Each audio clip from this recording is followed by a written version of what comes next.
আসসালামু আলাইকুম। তাসরিমা নাহিদ আমন্ত্রণ জানাচ্ছি এনটিভির রাতের খবরে।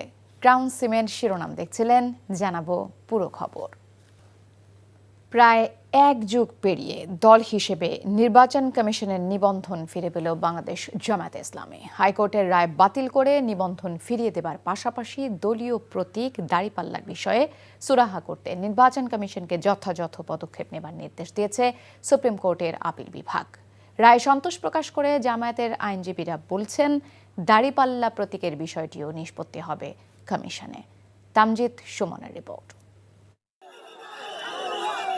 আওয়ামী লীগ শাসনামলে অর্থাৎ ২০১৩ সালের শেষ ভাগে দলের নিবন্ধন হারায় বাংলাদেশ জামায়াতে ইসলামী, যার কারণে দলীয় প্রতীকে জাতীয় সংসদ নির্বাচনে অংশগ্রহণ করতে পারেনি দলটি। সরকারি চাপ ও হয়রানির কারণে ওই সময় নিবন্ধন ফিরে পেতে আইনি লড়াইয়ে কোনো পদক্ষেপও নিতে পারেনি দলটি। ছাত্র জনতার আন্দোলনের সময় ২০২৪ সালের ১ আগস্ট নির্বাহী আদেশে বাংলাদেশ জামায়াতে ইসলাম ও ইসলামী ছাত্র শিবিরের রাজনীতি নিষিদ্ধ করে শেখ হাসিনা সরকার। ৫ আগস্টের পট পরিবর্তনের পর নতুন করে নিবন্ধন ও প্রতীক ফিরে পেতে আইনি লড়াই শুরু করে দলটি। ফেব্রুয়ারি থেকে মে এই ৪ মাসে আইনি যুক্তিতর্ক উপস্থাপন করেন তারা। বেশ কয়েকটি কার্যদিবস শেষে রোববার সকালে আদেশ দেন সর্বোচ্চ আদালত। আপিল বিভাগের রায়ে জামাতকে নিবন্ধন ফিরিয়ে দিতে নির্বাচন কমিশনকে নির্দেশ দেওয়া হয়। দাঁড়িপাল্লা প্রতীকসহ অন্যান্য বিষয় নিষ্পত্তিতে নির্বাচন কমিশনের উপরেই ছেড়ে দেন সুপ্রিম কোর্ট। বাংলাদেশ জামায়াতে ইসলামী আজকে তার নিবন্ধন ফিরে পেল। মাননীয় আপিল বিভাগ হাইকোর্টের যে রায় ছিলেন, এই রায়কে বাতিল ঘোষণা করেছেন। ইলেকশন কমিশন আইন অনুযায়ী অতি দ্রুত জামাতের নিবন্ধন এবং জামাতের প্রতীক বুঝিয়ে দিবেন, এটা আমরা প্রত্যাশা করি। নির্বাচন কমিশনের আইনজীবী বলছেন, রায় দেখে পদক্ষেপ নেবে কমিশন। আজকে আপিলে যেটা হলো সেটা হচ্ছে হাইকোর্টে যেটা জাজমেন্ট ছিল, ওই জাজমেন্টটাকে ওনারা আজকে সেটিসফাইড করে দিলেন, বাতিল করে দিলেন। তার ফলে যেটা হলো হাইকোর্টের জাজমেন্টটা থাকছে না। মিনিংটা দাঁড়ালো হাইকোর্টের জাজমেন্টের আগে যে সিচুয়েশন ছিল, রেজিস্ট্রেশন সংক্রান্ত বিষয় ছিল, ওই সিচুয়েশনটা ফেরত আসে। ২০০৮ সালে রাজনৈতিক দল হিসেবে নিবন্ধন পায় জামায়াতে ইসলামী। তরিকত ফেডারেশন সহ কয়েকটি সংগঠনের রিটের প্রেক্ষিতে ২০১৩ সালের আগস্টে জামায়াতে ইসলামের নিবন্ধন বাতিল ঘোষণা করে রায় দিয়েছিল হাইকোর্ট। এরপর ২০১৮ সালের ৭ ডিসেম্বর দলটির নিবন্ধন বাতিল করে প্রজ্ঞাপন জারি করে নির্বাচন commission. Tamjid Suman, NTV news, Dhaka. জামায়াতের নিবন্ধন ও প্রতীকের ব্যাপারে আদালতের কোনো পর্যবেক্ষণ কমিশন এখনো পায়নি। পেলে সে অনুযায়ী ব্যবস্থা নেওয়া হবে বলে জানিয়েছেন নির্বাচন কমিশন সচিব আখতার আহমেদ। বিকেলে নির্বাচন ভবনে সাংবাদিকদের প্রশ্নের জবাবে এ কথা বলেন তিনি। জামাতের নিবন্ধন এবং আপনার প্রতীকের ব্যাপারে মাননীয় আদালতের কোনো অবজারভেশন আমরা পাইনি। অবজারভেশন পাওয়ার পরে এ বিষয়ে আইনগতভাবে যেটা প্রযোজ্য সেই অনুযায়ী ব্যবস্থা নেওয়া হবে। জনাব ইশরাকের ব্যাপারেও আমরা মাননীয় আদালতের কোনো নির্দেশনা এখনো পাইনি। কিছু অবজারভেশন এবং নির্দেশনা যেটা আসবে আমরা সেই অনুযায়ী আমাদের এখান থেকে ব্যবস্থা নেওয়া হবে।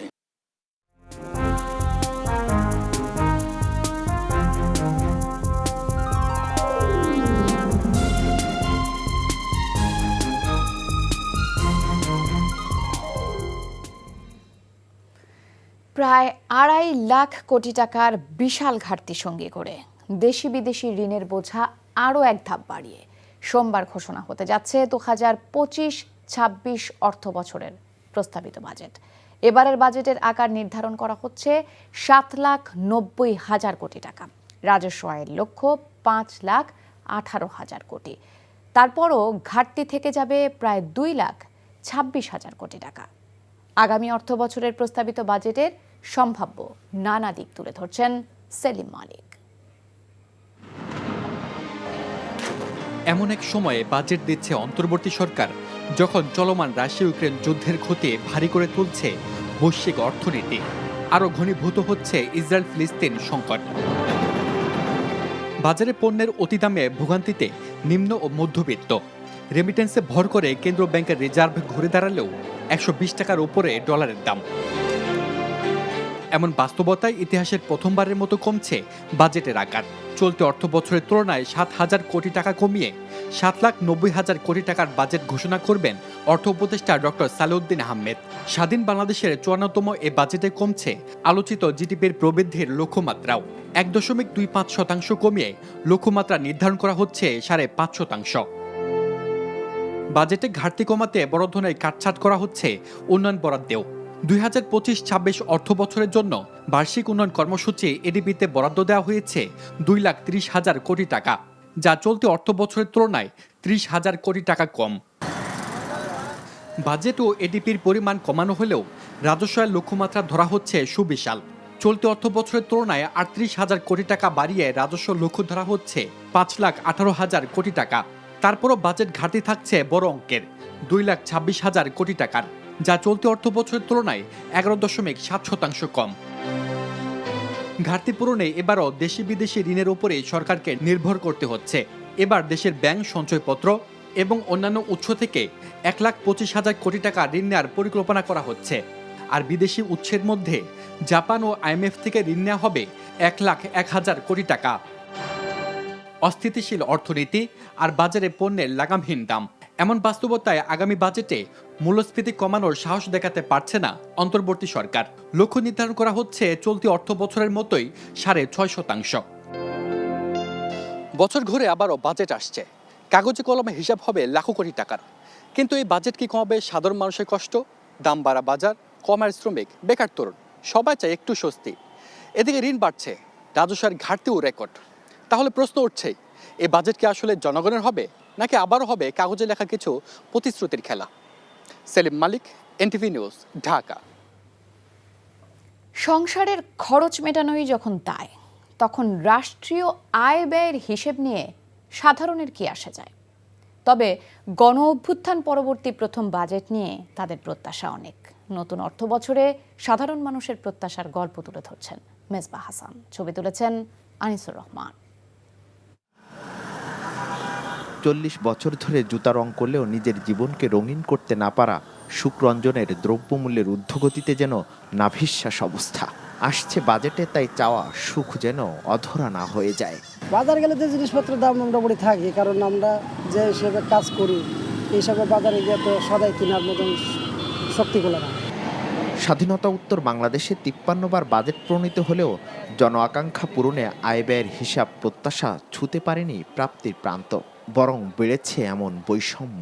সরজানি রাস্তাঘাট ভালো পাই, এই যে একটা বৃষ্টি হয়েছে, আজকে নিউ মার্কেট যান যায় না, গাড়ি গুড়ি বন্ধ হয়ে গেছে গা। শান্তিনগর যান যায় না, গাড়ি গুড়ি বন্ধ হয়ে গেছে গা। আমরা রিক্সা চালাইতে পারি না, আমরা দরিদ্র লোক, আমরা গরিব, আমরা কি করে খাবো? শৌখিন মানুষের সাজসজ্জার খোরাক মেটালেও নিজের সাজসজ্জা নিয়ে ভ্রুক্ষেপ নেই ক্ষুদ্র ব্যবসায়ী মামুনের। বাজেট নিয়েও ভাবনা নেই তার, তবে বেচাকেনার জোয়ার ফেরুক এমনটাই চাওয়া তার। সারাদিন পরিশ্রম করার পরে 1,000 ইনকাম করলে বাজারে গেলে কিছু পাই না, কিছু থাকে না। ব্যাগ নিয়ে যাই, খালি ব্যাগ নিয়ে আসি, কিন্তু 1,000 টাকায় কিছুই হয় না। হ্যাঁ, তা আমি চাই যে আমাদের 1,000 টাকার মধ্যেও আমাদের কিছু থাকুক, আমরা সব কিছু যাতে কিনতে পারি। অভ্যুত্থান পরবর্তী প্রজন্মের হাত ধরে গড়ে ওঠা বাংলাদেশে আগামী অর্থবছর কতটা বাস্তবসম্মত হবে তা নিয়ে এই প্রজন্মের অর্থনীতি পড়ুয়াদের রয়েছে মিশ্র প্রতিক্রিয়া। তাদের মতে আকাঙ্ক্ষার আলোকিত পথে বাজেট হোক সমতা ও ন্যায্যতার। বরাবরই বাজেট বাড়তেছে, কিন্তু সেই হিসেবে জনগণের বা সরকারের যে রাজস্ব আদায় সেরকম অগ্রগতি দেখা যায়নি। আমি মনে করি যে শিক্ষা খাত বা সায়েন্টিফিক ওয়েতে আরও বাজেটটা বাড়ানো দরকার। ইউথদেরকে যদি কাজে লাগাতে চায়, সেক্ষেত্রে শিক্ষা প্রযুক্তি খাতে আরও বরাদ্দটা বাড়ানো হচ্ছে, এবং প্রায়োগিক শিক্ষার ক্ষেত্রে সেটা আরও বেশি বাড়ানো উচিত আমি মনে করি। এবং এক্ষেত্রে বেকারত্ব খুব আমাদের হ্রাস পাবে। অর্থনীতির জটিল মারপ্যাচ না বোঝা সাধারণ মানুষের একটি প্রত্যাশা, বাজেট তার যাপিত জীবনকে সহজ করুক। যে এরোপ্লেনের যন্ত্রাংশের দাম কমতেছে কিংবা এসির দাম কমতেছে, এখানে যদি ছাড় দিতে হয় সরকারের, তো দৈনন্দিন যে জিনিসপত্রগুলো আমাদের কাজে লাগে এই জিনিসগুলোর প্রতি বেশি মনোযোগ দেওয়া উচিত। দ্রব্যমূল্যের ঊর্ধ্বগতি যাতে না হয়, যাতে সাধারণ মানুষ আমরা খেয়ে পরে ভালো থাকতে পারে, লুটেরা যেন লুট না করে বাজেট। স্বাধীনতার পরবর্তী সময়ে বারবার স্বৈরাচার পতন হলেও মানুষের প্রত্যাশা এবং প্রাপ্তির মধ্যে রয়েছে বিস্তর ফারাক। জুলাই অভ্যুত্থান পরে নতুন বাংলাদেশে নতুন করে আশা দেখছে সাধারণ মানুষ। তাই অন্তর্বর্তীকালীন সরকারের নতুন বাজেটে এই প্রত্যাশা এবং প্রাপ্তির মধ্যে বিস্তর এই ফারাক ঘুচে যাক, এমনটাই চান সাধারণ মানুষ।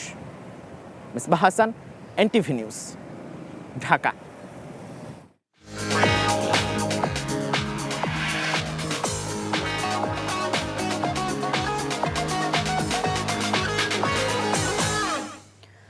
মার্কেন্টাইল ব্যাংক অর্থনীতির খবর। বাংলাদেশকে উৎপাদনের হাব হিসেবে গড়ে তুলতে চীনা বিনিয়োগকারীদের এদেশে বিনিয়োগের আহ্বান জানিয়েছেন প্রধান উপদেষ্টা ডক্টর মোহাম্মদ ইউনূস। চীনা বিনিয়োগকারীদের নিয়ে আগারগাঁওয়ে বিডা কার্যালয়ে আয়োজিত দিনব্যাপী চীন বাংলাদেশ ব্যবসা ও বিনিয়োগ সম্মেলনের উদ্বোধনী অনুষ্ঠানে এই আহ্বান জানান তিনি।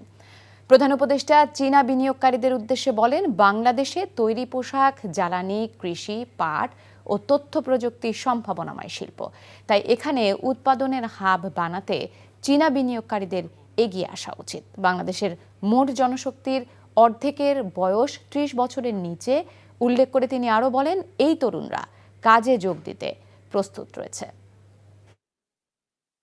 Your large-scale investment in Bangladesh can be a game changer for our economy. Tens of millions of our young workforce who desperately need good jobs to express the skill and tenacity they have in making a mark in history. Bangladesh stands at the cusp of transformative era. Our interim government has been steadfast in implementing reforms aimed at enhancing the investment climate. ডিসেম্বরে নির্বাচন দিলে সরকার সসম্মানে বিদায় নিতে পারবে বলে মন্তব্য করলেন বিএনপির স্থায়ী কমিটির সদস্য খন্দকার মোশাররফ হোসেন। তিনি বলেন, দেশে বর্তমানে যে সংকট তৈরি হয়েছে তা নির্বাচনের কারণে। দলটির স্থায়ী কমিটির আরেক সদস্য অবসরপ্রাপ্ত মেজর হাফিজ উদ্দিন আহমেদ বলেন, উপদেষ্টা পরিষদ ছাত্র সমাজকে ভুল পথে পরিচালিত করছে। রাজধানীতে এক অনুষ্ঠানে এসব কথা বলেন তারা। আপেল শাহরিয়ারের রিপোর্ট। বিএনপির প্রতিষ্ঠাতা শহীদ প্রেসিডেন্ট জিয়াউর রহমানের শাহাদাত বার্ষিকী উপলক্ষে জাতীয় প্রেস ক্লাবে আলোচনা সভার আয়োজন করে পেশাজীবী পরিষদ। আলোচনায় অংশ নিয়ে ডক্টর খন্দকার মোশাররফ হোসেন সরকারের কর্মকাণ্ডের তীব্র সমালোচনা করে বলেন, সংস্কারের যেসব বিষয়ে সবাই একমত হবে সেগুলোকে ধারণ করেই জাতীয় নির্বাচনের দিকে যাওয়া উচিত। আমরা মনে করি ডিসেম্বরের মধ্যে নির্বাচন দিলে আপনার সম্মানের সাথে একটি নির্বাচিত সরকারের কাছে ক্ষমতা দিয়ে আপনারা বিদায় নিতে পারেন। এর থেকে তো সম্মানের আর কিছু হতে পারে না।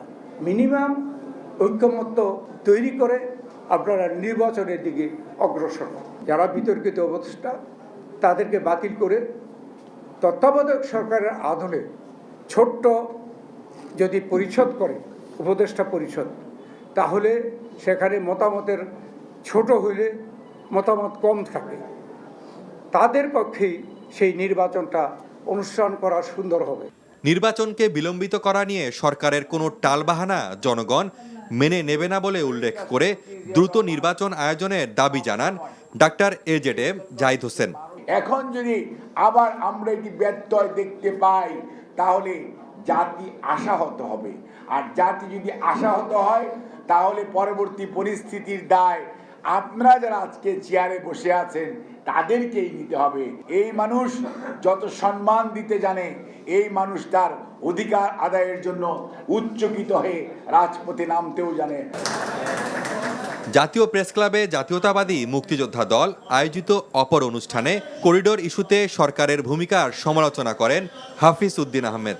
কত রং বেরঙের লোক আজকে উপদেষ্টা সেজে গিয়েছে, কোনোদিন কিছু করে নাই বাংলাদেশের জন্য, কোনো আত্মত্যাগ নাই। রাইট, 16 জনের মধ্যে মাত্র একজন মুক্তিযোদ্ধা ফারুকী আজম, বাকিরা মুক্তিযুদ্ধে ছিল না। স্বৈরাচারের বিরুদ্ধে যত লড়াই আন্দোলন হয়েছে কোনোটাতেই ছিল না, এরা কেবল নিজেদের ভাগ্য করেছে। দেশে আর কোনো বিভ্রান্তি সৃষ্টি না করার জন্য প্রধান উপদেষ্টার প্রতি অনুরোধ জানান বিএনপি নেতারা। Apple Shahriar, NTV news, Dhaka. টানা 2 সপ্তাহ ঢাকা দক্ষিণের নগর ভবন বন্ধ থাকায় ভেঙে পড়ছে নাগরিক সেবা। নগর ভবনের পাশাপাশি আঞ্চলিক কার্যালয়গুলো বন্ধ গত 15 মে থেকে। ঈদকে কেন্দ্র করে প্রস্তুতিও বাধাগ্রস্ত দক্ষিণ সিটিতে। এতে বিপাকে পড়েছেন নগরবাসী। মশক কর্মীরা কাজ করছেন না মাঠ পর্যায়ে, এমনকি বর্জ্য ব্যবস্থাপনায় নিয়োজিত গাড়িগুলো বন্ধ হয়ে আছে কয়েক সপ্তাহ ধরে। এমন পরিস্থিতির দ্রুত উন্নতি চান নগর বিশেষজ্ঞরা, জানাচ্ছেন নাজিবুর রহমান। রাজধানীর সেগুনবাগিচা এলাকার 20 নম্বর ওয়ার্ড অফিস থেকে প্রতিদিন 2 বেলা মশক নিধনে কাজ করার কথা থাকলেও তা এখন বন্ধ। নগর ভবন থেকে মশার ঔষধ বরাদ্দ না পাওয়ায় কাজ করছেন না মশক কর্মীরা। ডেঙ্গু মৌসুমে তাই এমন পরিস্থিতি চিন্তার কারণ হয়ে দাঁড়িয়েছে। নগর ভবন তালা দুলনের কারণে ওষুধ আনতেছে না, আঙ্গুরে দিতেছে না, আমরা হাঁটতেছি না। সামনেই ঈদুল আজহা, তবে তার প্রস্তুতিতে পিছিয়ে দক্ষিণের নগর প্রশাসন। জাতীয় ঈদগার প্রধান ঈদ জামাতের প্রস্তুতিও বিঘ্নিত হচ্ছে অচল অবস্থার কারণে। সেই সাথে কোরবানির পশুর বর্জ্য ব্যবস্থাপনার পরিকল্পনাও পিছিয়ে সংস্থাটি। জরুরি সেবায় নিয়োজিত যানবাহনগুলোও বন্ধ কয়েক সপ্তাহ। অচল অবস্থার কারণে আমরা স্বাভাবিক কাজকর্ম করতে পারতেছি না, যেমন আমাদের ময়লা আবর্জনা পরিষ্কার এগুলো ব্যাহত হচ্ছে, আমাদের গাড়ি ঘোড়ার তেল দেওয়া এটা ব্যাহত হচ্ছে, তারপরে মশক নিধনের কার্যক্রম এটা ব্যাহত হচ্ছে। আমরা স্বাভাবিক কার্যক্রম করতে পারছি না। দীর্ঘদিন নাগরিক সেবা বন্ধ থাকার এমন পরিস্থিতির উন্নতি চান নগর বিশেষজ্ঞরাও। কোরবানিকে সামনে রেখে হলে অন্তত আন্দোলনকারীদেরও কিছুটা একটু অন্তত বিরতি দেওয়া উচিত। কারণটা হচ্ছে যে আমাদের এই কোরবানিটার এই পর্যায় যদি এলাকায় ছড়িয়ে পড়ে, এটা কিন্তু তখন পরবর্তীতে কিন্তু যারা রাজনীতি করছেন তাদের দিকেও কিন্তু তীর চলে আসবে। চলমান আন্দোলনে নগর ভবনের অচল অবস্থা কাটাতে দ্রুত কার্যকরী সমাধান প্রয়োজন বলে মত বিশেষজ্ঞদের। এতে ভোগান্তি থেকে মুক্তি মিলবে নগরবাসীর। Najibur Rahman, NTV news, Dhaka. এই ছিল রাতের খবরে। এই খবরের ভিডিও সহ আপডেট জানতে ভিজিট করুন এনটিভি অনলাইন www.ntvbd.com। এছাড়াও এনটিভির জনপ্রিয় সব অনুষ্ঠান ও খবরের আপডেট জানতে ভিজিট করুন আমাদের ইউটিউব ও ভেরিফাইড ফেসবুক পেজে। রাত 1টায় মধ্যরাতের খবর দেখার আমন্ত্রণ রইল। ধন্যবাদ সবাই।